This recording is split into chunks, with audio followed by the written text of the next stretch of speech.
And we know there's been for months and even years this building dialogue of IT needs to come to the business and the business needs to understand what they want, etc.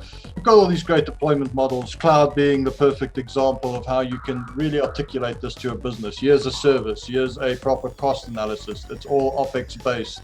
It's much more digestible for the business. Is this an opportunity for technologists to really cozy up with business in the way they're intended to when having these conversations? Or has that already been happening and we're just fortunate that with the pandemic we're already on those lines? Or is this now a question of strike while the iron is hot?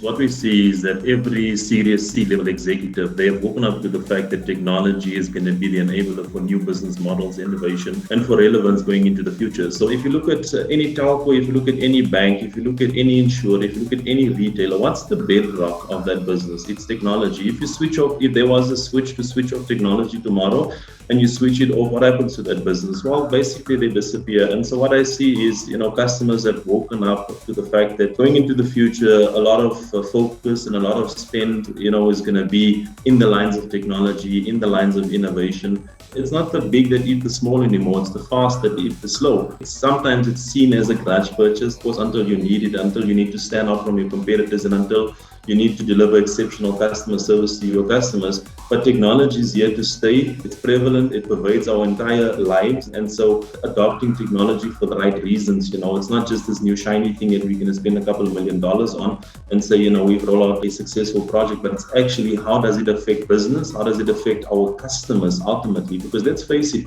every organization is out there to service their customers, deliver exceptional customer experiences.